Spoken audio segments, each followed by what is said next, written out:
بسم الله الرحمن الرحيم. اقتربت الساعة وانشق القمر وإن يروا آية يعرضوا ويقولوا سحر مستمر وكذبوا واتبعوا أهواءهم وكل أمر مستقر ولقد جاءهم من الأنباء ما فيه مزدجر حكمة بالغة فما تغني النذر فتول عنهم يوم يدعو الداعي إلى شيء نكر خش عن أبصارهم يخرجون من الأجداث كأنهم جراد منتشر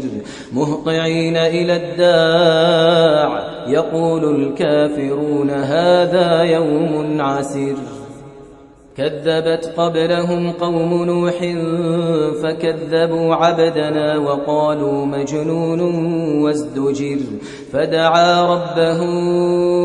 أني مغلوب فانتصر ففتحنا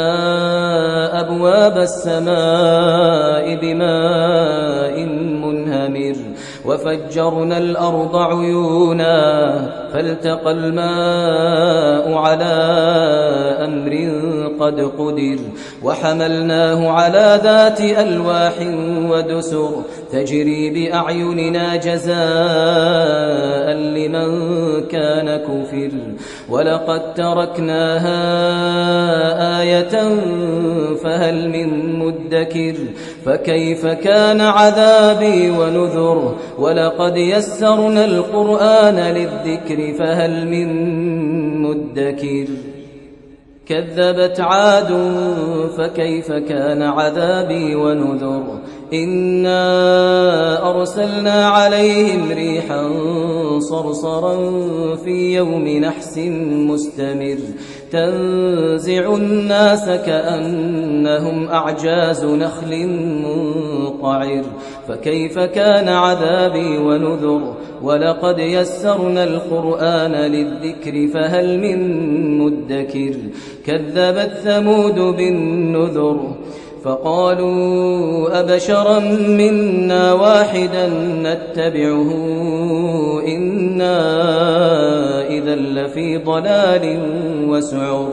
ألقي الذكر عليه من بيننا بل هو كذاب أشر سيعلمون غدا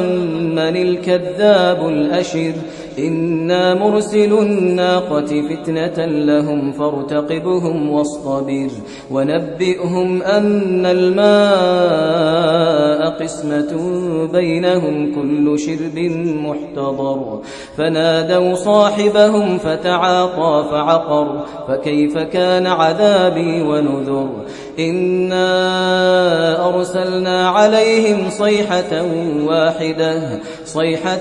واحدة فكانوا كهشيم المحتضر إنا أرسلنا عليهم صيحة واحدة فكانوا كهشيم المحتضر ولقد يسرنا القرآن للذكر فهل من مدكر كذبت قوم لوط بالنذر إنا أرسلنا عليهم حاصبا إلا آل لوط نجيناهم بسحر نعمة من عندنا كذلك نجزي من شكر ولقد أنذرهم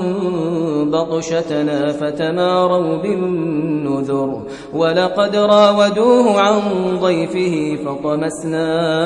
أعينهم فذوقوا عذابي ونذر ولقد صبحهم بكرة عذاب مستقر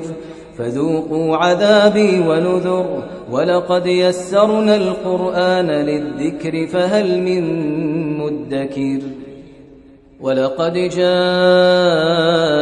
آل فرعون النذر كذبوا بآياتنا كلها فأخذناهم أخذ عزيز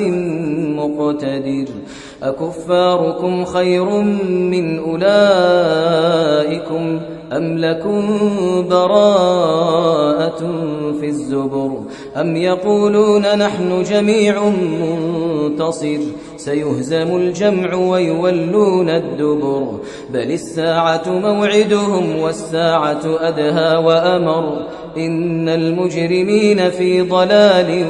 وسعر يوم يسحبون في النار على وجوههم ذوقوا مس سقر إنا كل شيء خلقناه بقدر وما أمرنا إلا واحدة كلمح بالبصر ولقد أهلكنا أشياعكم فهل من مدكر وكل شيء فعلوه في الزبر وكل صغير وكبير مستقر إن المتقين في جنات ونهر في مقعد صدق عند مليك مقتدر.